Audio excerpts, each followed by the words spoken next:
Chosen one, I want you to know 3 things before this message begins. The first is this: God saw every moment you were overlooked, and He kept a record. Every time someone passed you by for someone louder, someone more connected, someone who played the game better, heaven took note. The second is this: that record was not kept for punishment. It was kept for precision. God is precise about vindication. He does not restore randomly. He restores specifically. The exact thing that was taken will be the exact thing returned, multiplied. And the third thing, the one that will stay with you long after this message ends, is this: God did not just watch from a distance and take notes. He sat down and wrote you a letter. A personal, specific love letter that addresses you by name, that speaks to the exact wound you are carrying right now, and that reveals what He has been doing behind every closed door, every unanswered phone call, and every silent night. This message is that letter being read aloud, and you are here because it was time for you to receive it. Stay with me until the very end, chosen one, because before this letter is finished, 3 things will happen. First, you will understand exactly why you were placed in this season of silence, and the answer will not be what you expect. Second, I am going to give you a specific framework, a tool you can carry with you starting tonight, that changes how you walk through every invisible season from this point forward. And third, at the very end of this message, I am going to speak something directly over your life. Not encouragement, an activation, a commissioning that will stay in your spirit long after the words stop. This was written for one reader, and that reader is you. If your spirit just confirmed that, if something in you knows you were meant to hear this today, type "I am here" in the comments. Not for me, for you. Let heaven know you showed up for your letter. Now let me ask you something, and I need you to be honest with yourself. Think about the last time you were in a room full of people. Maybe it was a gathering, a meeting, a family dinner. Everyone was talking, everyone was laughing, everyone was being seen, and you were there, physically present, smiling when expected, nodding at the right moments. But inside, something was quietly breaking. You watched someone else get acknowledged for work you had been doing in silence for months. You watched someone else receive the invitation you had been hoping for. You watched doors swing open for people who showed up after you, who waited less than you, who carried less than you. And you held your face together because falling apart in public was never an option for someone like you. The glass was cold in your hand. Your feet wanted to leave, but you stayed. Because that is what you do. You stay, you endure, you hold the weight without making a sound. And later that night, when no one was watching, a thought crept in. Not loud, not dramatic, just quiet, just honest. Maybe this is all I am. Maybe this is all I was ever meant to be. That thought was not yours, chosen one. It was planted by a season, and seasons change. Because here is what you did not see in that room. God was there. He was watching, and He was taking notes. Not on the people who were loud, on you. He saw you when you sat in that car alone after the gathering, gripping the steering wheel, trying to breathe before you walked through the front door and pretended everything was fine. He saw you when you poured into someone else's dream for months, for years, and they never once turned around and asked how yours was going. He saw you when the recognition went to someone newer, someone less prepared, someone who simply knew the right people, and you swallowed the pain without saying a single word. He saw you when you opened your mouth to defend yourself, to explain what you had been carrying, and then closed it again, because you realized no one in that room was actually willing to listen. He saw you when your prayers became shorter, not because your faith got weaker, because you ran out of new ways to ask the same God. the same question, "Did you forget about me?" He saw all of it, every dismissal, every overlooked contribution, every silent night, and he did not look away. Not once. Now I need to separate two things that your pain has been mixing together for a long time. Being forgotten by people is not the same as being forgotten by God. People have limited vision. They see what is loud, what is visible, what is performing for attention. But God sees what is growing in the dark. And what he saw growing in you during that invisible season made him lean closer, not pull away. In fact, there are 5 signs that your invisible season is reaching its final chapter. And I want you to count how many of these apply to your life right now. The first sign is a restlessness you cannot explain. You used to be comfortable in the same routines, the same circles, the same conversations, but lately something has shifted and you cannot sit still in places that used to feel like home. It is not anxiety, chosen one, it is alignment. Your spirit is outgrowing the container it has been sitting in. The second sign is an intolerance for shallow conversation. Interactions that used to fill your afternoons now drain you in minutes. You find yourself pulling back from noise, from gossip, from anything that feels surface level. Not because something is wrong with you, because your spirit is being tuned to a different frequency and static no longer satisfies. The third sign is tears without a trigger. You cry and you cannot point to a reason. It is not sadness. It is not weakness. It is release. Your body is processing a spiritual shift that your mind has not caught up to yet, and those tears are the proof that something is moving beneath the surface. The fourth sign is dreams that feel too real to ignore. Open doors, open fields, wide roads stretching out in front of you with nothing blocking the way. Your subconscious is showing you what your waking mind is still afraid to believe. There is more ahead than anything you have seen so far. And the fifth sign is confirmation from unexpected places, strangers saying things that echo what you have been praying about behind closed doors. A song playing at the exact moment you needed those specific words. A conversation you overhear that sounds like it was written for your ears alone. These are not accidents, these are coordinates. God is drawing a map, and every single sign is pointing in the same direction. The more of these you recognize in your own life, the more certain this love letter was written specifically for you. Type the number in the comments right now. How many of these 5 signs are active in your life today? Count the evidence that your season is turning.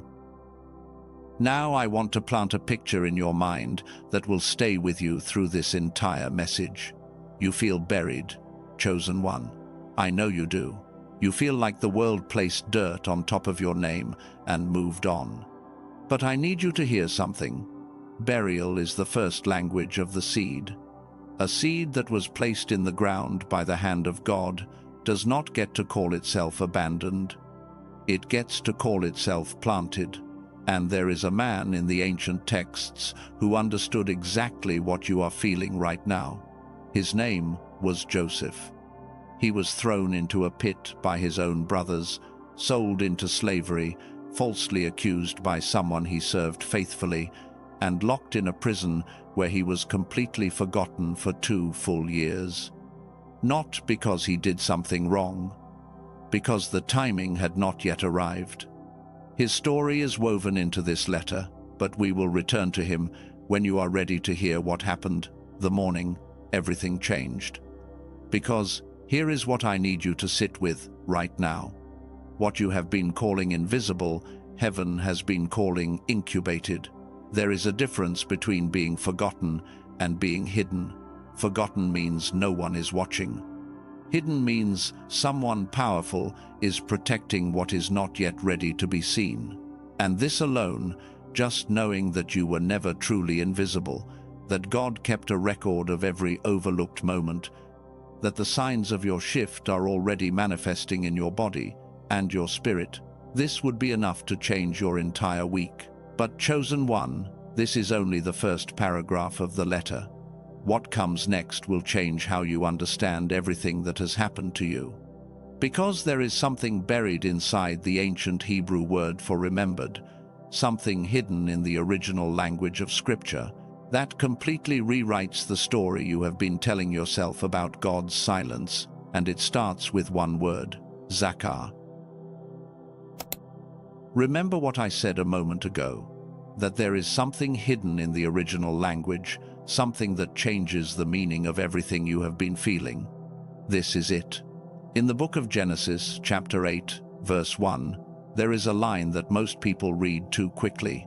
It says, "But God remembered Noah." And when people hear that, they picture a God who forgot and then suddenly recalled. As if Noah's name slipped behind some shelf in heaven and someone finally stumbled upon it. But that is not what the original text says, not even close. The word used in the Hebrew is zakar. And zakar does not mean to recall something after forgetting it. It means something far more powerful. Zakar means to act decisively on behalf of someone. It means to move, to intervene, to step forward with full intention and full authority. God did not suddenly remember Noah after the flood had already been raging. He was watching the entire time, every wave, every dark hour. Zakar means he chose that specific moment to act, not a day before, when it would have been premature, not a day after, when it would have been too late. That exact breath, that exact hour. So when you felt forgotten, when the silence stretched so long that you started to wonder if your prayers were even leaving the room, God was not absent. He was observing, planning, calibrating. Think of it this way. A surgeon does not rush into the operating room the second a patient arrives.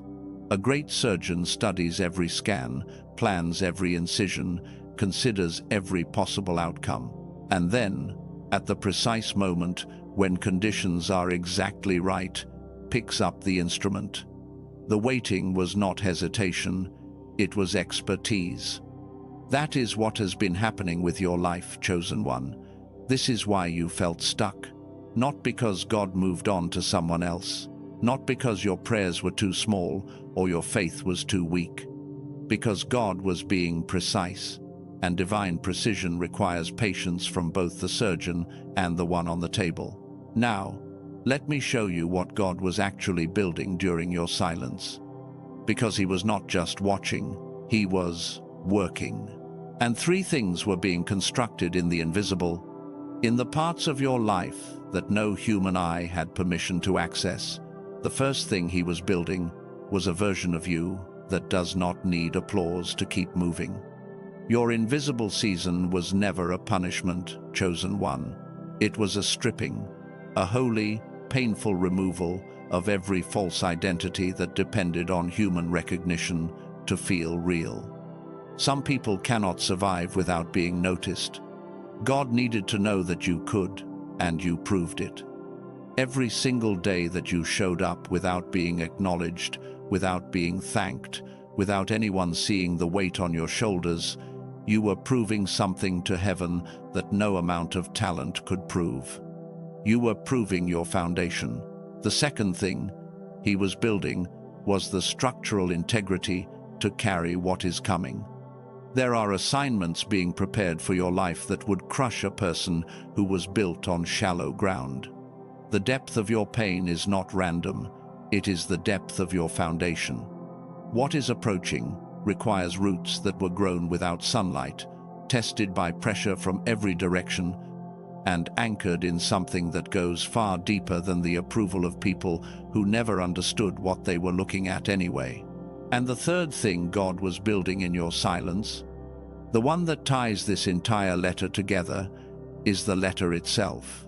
He needed the quiet, not for his sake, chosen one, for yours, because this love letter could not have been composed in the noise. It required the kind of uninterrupted attention that only comes when the rest of the world has stopped watching. When you lay awake at 3 in the morning wondering if anyone even noticed you were struggling, God was not sleeping. He was writing. When the opportunity you poured yourself into was handed to someone else, and you stood there with empty hands and a heart full of questions, God was not distracted. He was writing. When you whispered that short prayer, the tired one, the one that was barely 3 words long because you had nothing left to give, God heard every syllable. And He was writing. When you almost walked away last month, when the thought crossed your mind that maybe none of this was leading anywhere, God did not flinch. He leaned in closer to the page, and He kept writing. And I have to stop here and ask you something directly. When was the last time you genuinely believed that something good, something shocking, something that would make the people around you stand completely still in disbelief, was being quietly assembled for your life? When was the last time you actually gave yourself permission to hope for something that big? Before I continue, gently press the like button. Not for me, chosen one, so that this letter can reach another person sitting in their own invisible season tonight, someone who is wondering right now if God forgot about them too. Your single touch could be the reason this message finds the exact person who has been praying for it. Here is what was happening while you felt buried. Roots were forming, deep ones. The kind that no storm on the surface could ever reach. The kind that no opinion could shake. The kind that no disappointment could pull loose. The world looked at the surface and saw nothing. But underneath, the seed was quietly becoming something unstoppable. And now, chosen one, I want you to hear something. These are not my words. I hear the Father saying to you, right now, I saw you.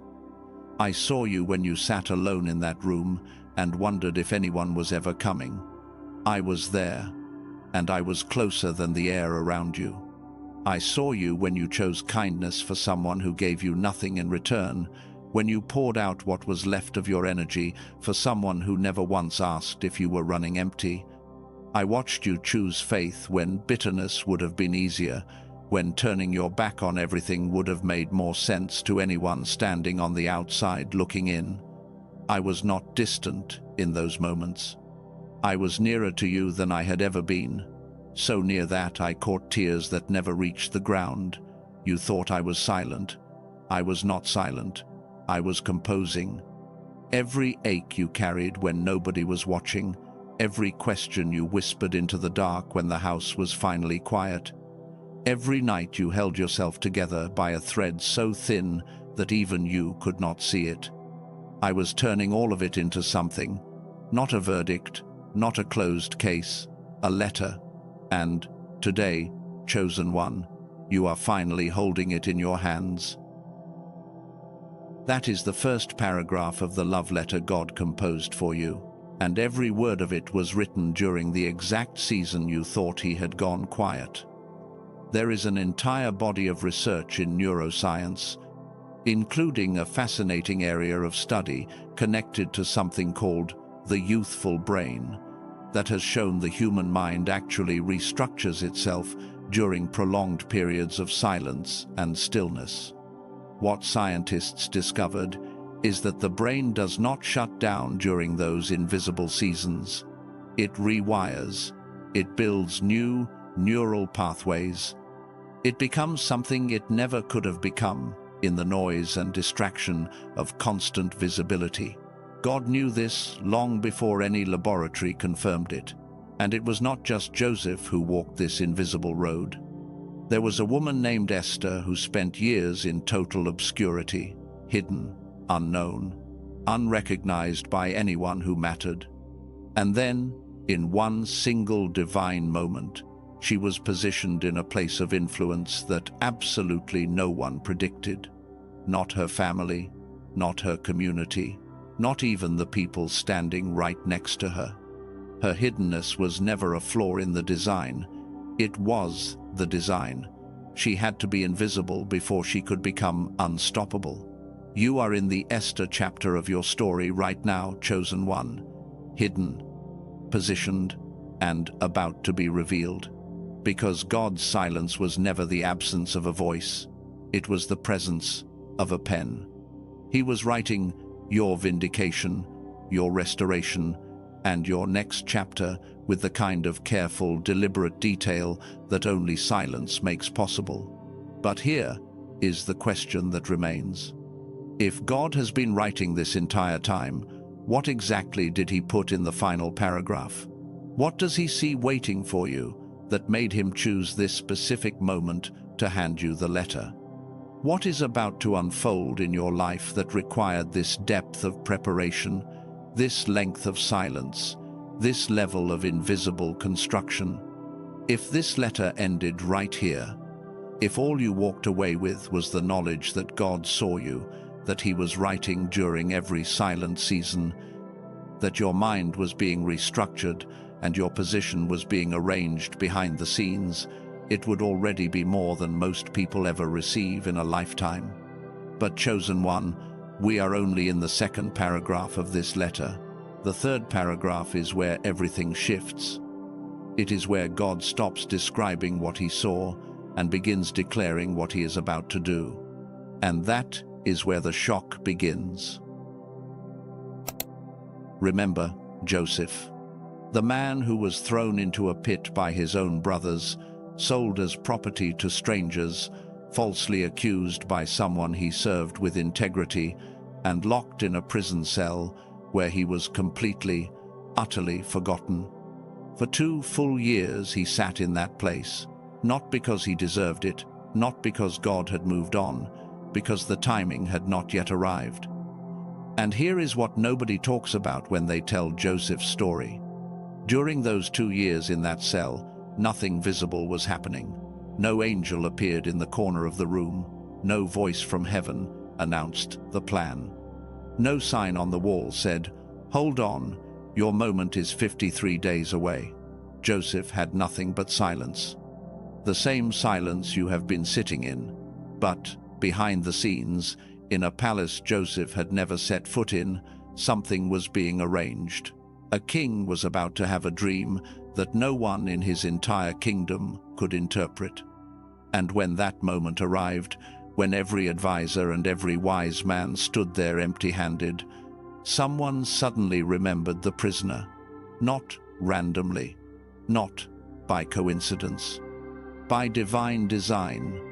And within 24 hours, Joseph went from the floor of a forgotten cell to the second most powerful position in the most powerful nation on the face of the earth. No transition period. No slow build. One day invisible, the next day undeniable. That is the pattern, chosen one, and it is not unique to Joseph. It repeats throughout history, throughout scripture, throughout the lives of every person God has ever positioned. For something the world was not ready to see, the pattern is always the same. Long hidden, suddenly revealed, publicly undeniable. And right now, in your life, the Pharaoh is about to have a dream. The door that no human hand can open is about to swing wide. The phone call, the email, the invitation, the conversation, the opportunity that defies every logical explanation is being arranged right now in rooms you do not have access to, by a God who never once lost track of your name. If you receive this, if something in your spirit knows that this is your season, type "My time has come" in the comments. Seal it in the spirit. Declare it over your life right now. Now, before I show you the final paragraph of the love letter, I need to give you something practical, something you can carry with you starting tonight. I call it the Invisible Season Protocol. 3 principles that change how you walk through every season where the world cannot see what God is doing. The first principle is to redefine silence. From this moment forward, when you experience silence from heaven, I want you to replace the old interpretation with the truth. Silence from God does not mean absence. It means authorship. He is writing. Your only job is to let him finish. The second principle is to build in the dark. Do what you would do if 1,000 people were watching you right now. Show up with the same excellence, the same integrity, the same fire, even when the audience is zero, because the audience is never zero. God is always watching, and what he sees you doing in private is what he promotes in public. And the third principle is to trust the reveal timing. The seed does not get to choose when spring arrives. It does not get to force the soil open from underneath. It trusts the ground. It trusts the season. And when the warmth comes, when the timing is exact, the breakthrough is effortless. Not because the seed tried harder, because the season shifted. The world thought you were gone, chosen one. But underground, the seed was becoming a tree. Now, I need to be honest with you about something, and this might be the hardest thing you hear in this entire message. Part of you is afraid of what comes next, not afraid of staying forgotten. You have already survived that. What quietly terrifies you is the opposite: being seen, being elevated, being placed in the room you have been praying to enter, and suddenly realizing that every eye is on you and there is nowhere to hide. There is a voice that whispers in the back of your mind. What if they finally give me the opportunity and I freeze? What if God opens the door and I am not ready? What if the people watching discover that I am not as strong as the silence made me look? I know that voice, chosen one, and I need you to hear me clearly. That fear is not a sign that you are unqualified. It is a sign that you are aware of the weight. The people who crashed and burned after their elevation had no fear at all. They walked into the room with arrogance and no awareness of what they were carrying. Your fear is different. Your fear is wisdom dressed in uncomfortable clothing. The obstacle standing between you and the next chapter is not unworthiness. It is unfamiliarity. You have spent so long in the invisible that you have forgotten what it feels like to be seen. And that is okay, because God does not throw you into the deep end without teaching you how to breathe first. That is what this message is doing right now, so let me give you permission. And I mean this with everything in me. You are allowed to be seen. You are allowed to receive without earning your way to the front of the line. You are allowed to shock the people who underestimated you. You are allowed to step into rooms you were never formally invited to, but were always divinely assigned to. And you are allowed to become everything they quietly decided you could never be. Because here is what the world never understood about your story. You went in forgotten, and you are coming out unforgettable. You went in silent, and you are coming out undeniable. You went in overlooked, and you are coming out overwhelming. You went in invisible, and you are coming out inevitable. And before this message ends, I am going to speak something directly over your life. Not a wish, not a prayer someone else wrote, an activation, a commissioning, something that your spirit will carry long after the last word fades. Stay with me, chosen one.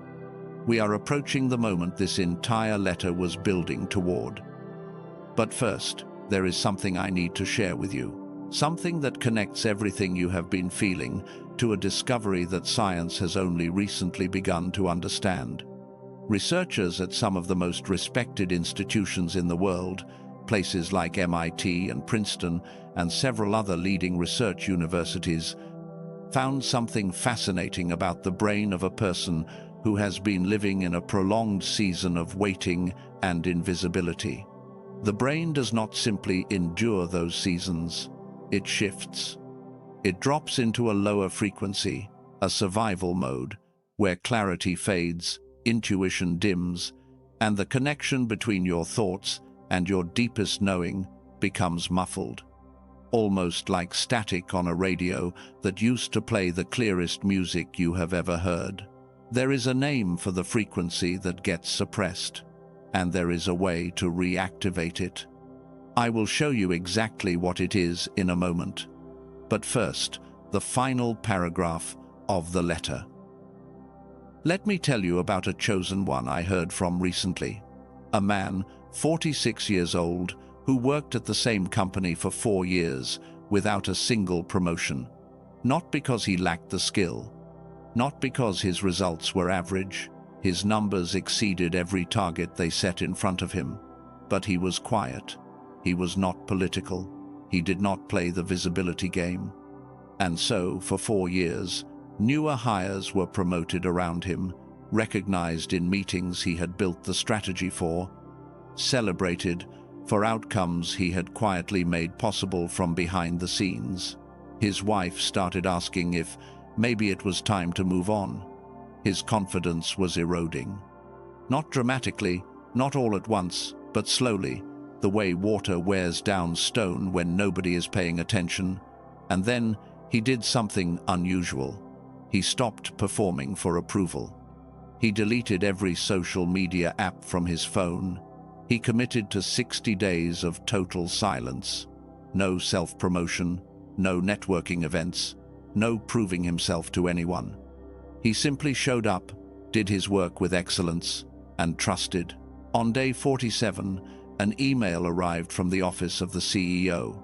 Not his manager, not the department head, the CEO. A man he had never spoken to directly.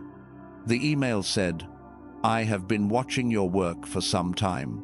I would like you to lead a new initiative personally." Within 6 months, he was running an entire division. And the people who had overlooked him for 4 years could not explain what happened, because what happened was not a human decision. It was a divine appointment that had been waiting for the exact right second to arrive.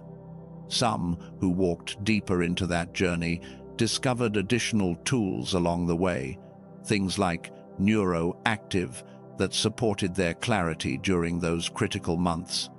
But it all started with one decision: to trust the invisible season and stop performing for an audience that was never meant to promote him in the first place.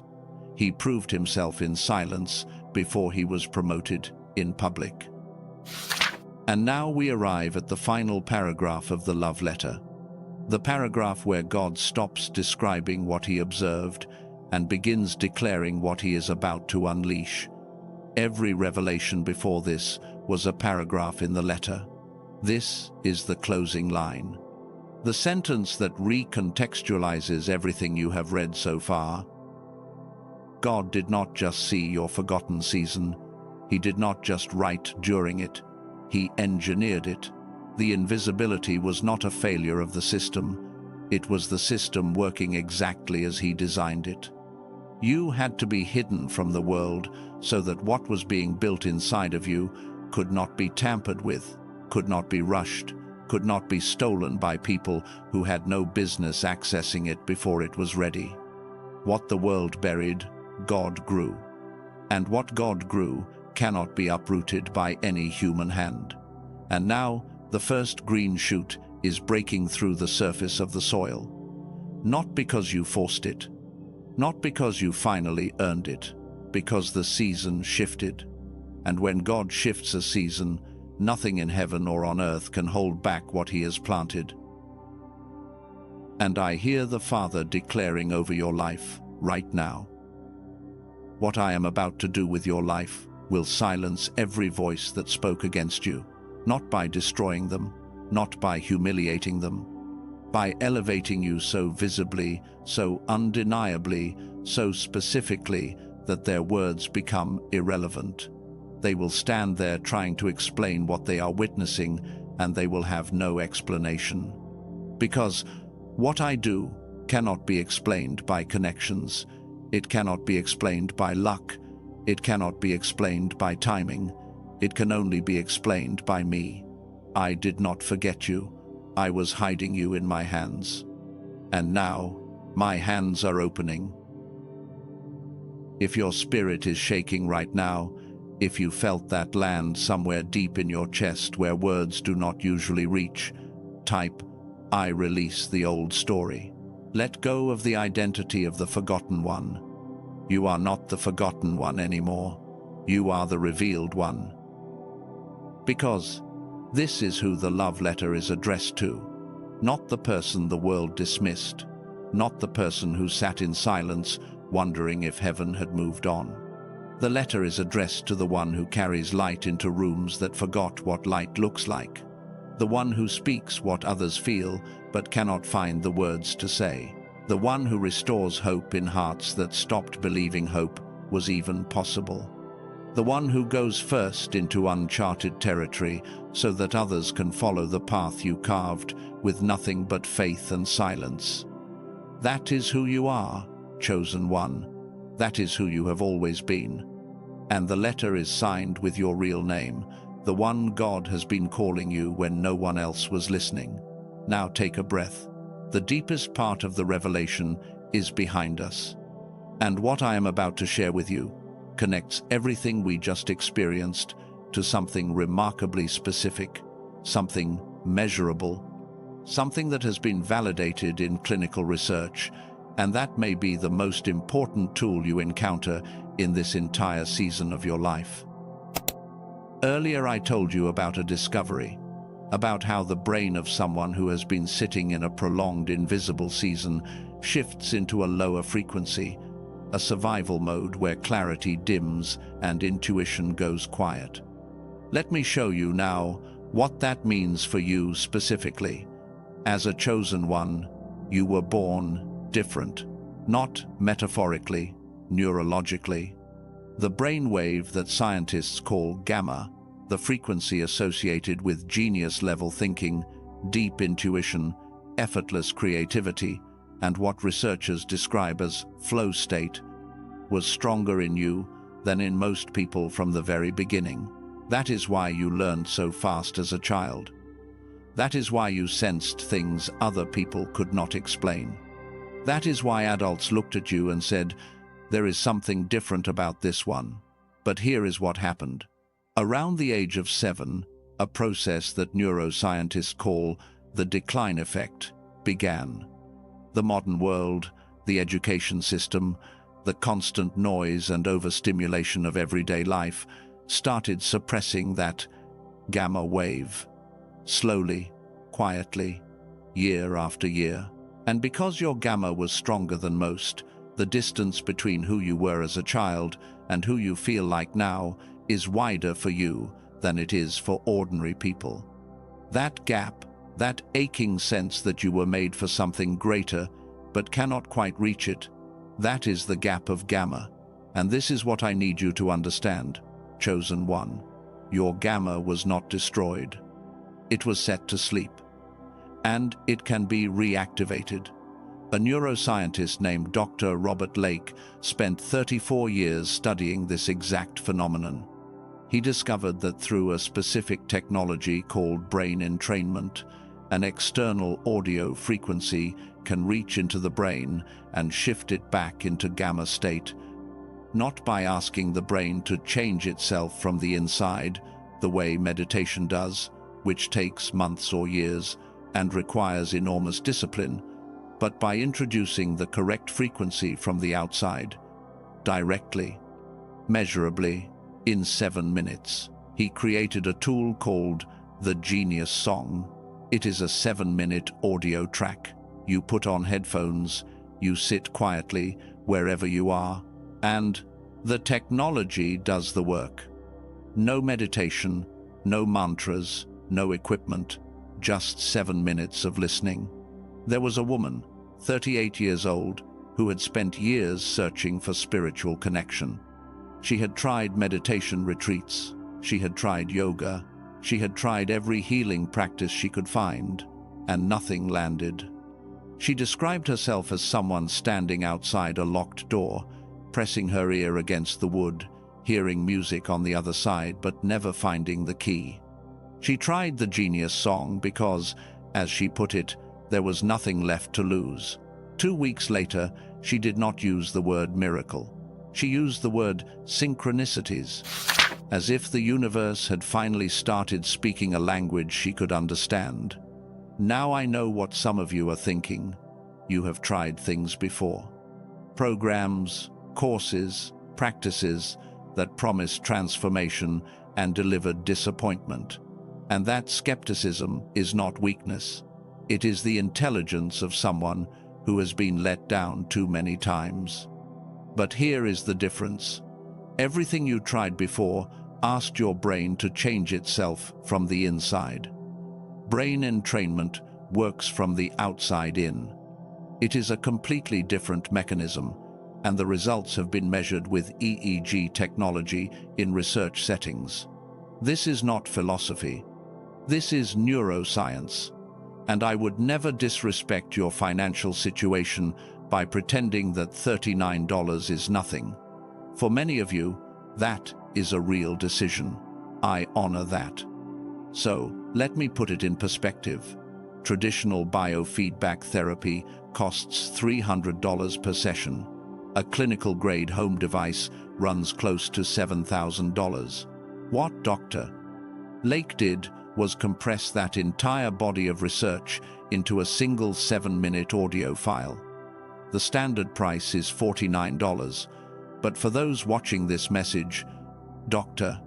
Lake has made it available for $39, not as a sale, as a mission. He wants this technology in the hands of the people who actually need it, not just the people who can afford $7,000 equipment. And that $39 includes everything. The audio track itself, plus 4 additional tools.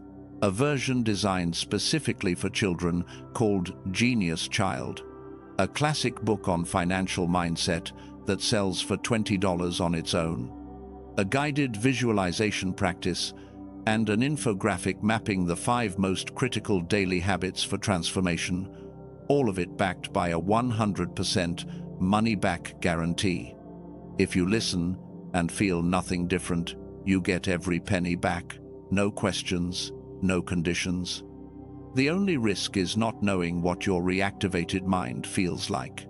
Every day that gamma stays dormant is another day your prayers feel heavier than they need to be. Another day your decisions come slower than they should. Another day, the distance between who you are and who you were born to be stretches a little further.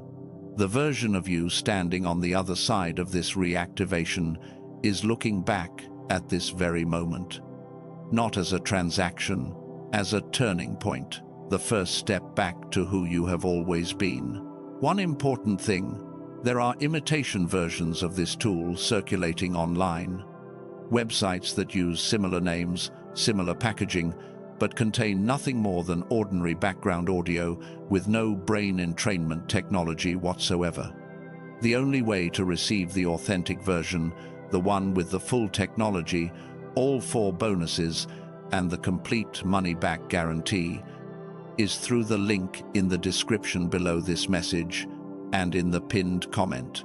Not Amazon, not any other platform. Only through that specific link. If your spirit resonates with what I just shared, if something in you recognizes this as the tool your next season requires, the link is waiting for you. Only if you feel led. Now, chosen one, we have arrived at the final moment, the moment this entire love letter has been building toward. I promised you 3 things at the beginning of this message. The first was understanding, and now you know why you were placed in the invisible season. It was never punishment, it was precision. The second was a framework, and now you carry the invisible season protocol with you. Redefine silence, build in the dark, trust the reveal timing. And now, the third promise. The one I have been saving for last, the activation. But before we step into it, I want to give you one more thing you can carry with you every single morning. I call it the recognition shift practice. It is simple, and it takes less than 60 seconds. Every morning, before anyone tells you who you are, before the world gets a chance to remind you of old labels, speak this over yourself. I am not waiting to be remembered. I was never forgotten. I am being revealed. Say it until you feel it land. And when the old feeling comes back, when that familiar whisper tries to tell you that you are invisible again, name it. Say out loud or in your mind, that is the old season speaking. And then return to the truth. Once a week, write down one piece of evidence that God is moving, one door that cracked open, one conversation that felt divinely placed, one moment where the timing was too perfect to be accident. Keep a record of your own Zakar moments, because God is keeping his, and yours should match. If you are ready to leave the invisible season behind forever, if your answer is yes, type, "I am the revealed one," in the comments right now. Say it with everything in you. This is not a comment, this is a declaration. Now, I want you to do something with me. Not later, right now, wherever you are. In your mind, I want you to stand up. Picture yourself standing in a quiet room. There is a table in front of you, and on that table rests a single letter. You can see the handwriting on the envelope. You already know who wrote it. The name on the front is not your legal name. It is the name God has been calling you in the silence, the name that captures who you really are underneath every label the world attached to you. Pick up the letter. Hold it against your chest. Feel the weight of it. Every word God wrote about you during your hardest season is pressed against your heart right now. Every tear he collected, every silent prayer he recorded, every invisible act of faith that no one saw but him. It is all in that letter, and it is all true. This is not a regular moment, chosen one. This is an activation. You are being commissioned. Feel the weight settle into your bones. The letter is part of you now. No one can take it. No one can unwrite it. It belongs to you. Father, we come before you now, not begging, not performing, standing. Thank you for being present in every invisible season. Thank you for the nights you caught tears that no one else saw. Thank you for writing when we thought you were silent. Thank you for keeping a record when the world stopped paying attention. You were never distant. You were never distracted. You were composing. And we receive what you have composed. You see every chosen one hearing these words right now. You see the weight they carried to arrive at this moment.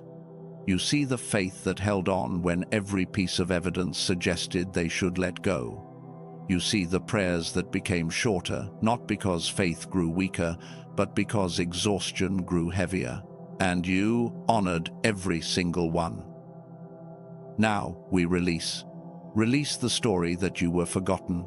It was a lie dressed in silence, and it no longer has permission to live in your mind. Release the weight of proving yourself to people who were never assigned to validate you. Release the comparison to timelines that were never yours.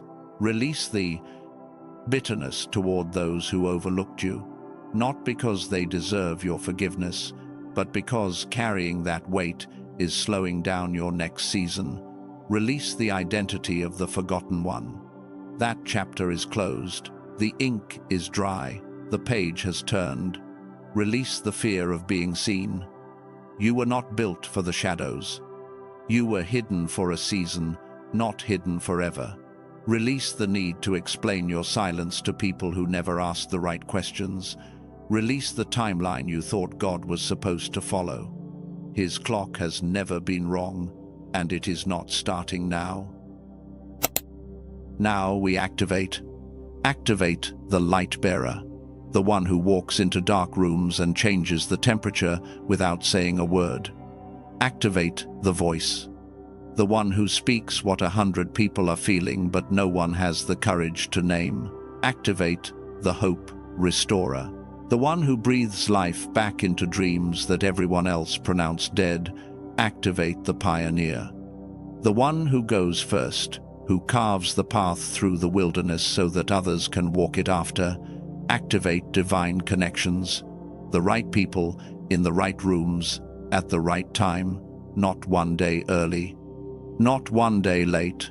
Zakar timing. We do not beg for these things, we activate what was always ours. Now we cover what is rising. Protect this chosen one from premature exposure. Let nothing be revealed before its time. Guard what has been built in the invisible from the sabotage of the old season. Cover the seed as it becomes the tree. Shield the breakthrough from the opinions of people who have no clearance to speak into what God is constructing. And now, chosen one, hear this. I am seen, I am known, I am loved, I am chosen, I am written about, I am remembered with precision. I am the one who carries light into rooms that forgot what light feels like. I am the one whose silence was louder than their noise. I am the one whose invisible season produced a forest where the world expected a graveyard. I am the letter that God was proud to sign, and I hear the Father sealing this over you right now. You were never forgotten, not for one breath, not for 1 second. You were being written into my greatest chapter. And that chapter, chosen one, begins now. Do not say amen yet. Sit in this frequency for a moment. Let the weight of what was just spoken settle into the deepest part of you. Let the letter become permanent. There is something beyond this moment that some call destiny's embrace, a chapter that only opens after the letter has been received. And you have received it. What they buried, God grew. The tree stands, the forest begins. It is written, it is sealed, it is delivered, and so it is. Amen. One more thing, chosen one. Look at yourself right now, not in a mirror, inside. You are not the same person who pressed play. You entered this message as someone who wondered if God had forgotten them. You are leaving as someone who knows they were being written about the entire time. If this letter brought confirmation to what your spirit already knew, if it brought clarity where there was confusion and peace where there was chaos, let your like be your amen without words. One touch is all it takes to let heaven know you received what was written for you. Stay connected to this space. More letters are being prepared for your next season, words that are being composed right now for the chapter you are about to walk into. Stay close so they can find you when the timing is right. And for those who felt called to what I shared about the gamma frequency and the restoration of the brainwave that was suppressed in your childhood, the link is in the description and the pinned comment. Only if your spirit leads you.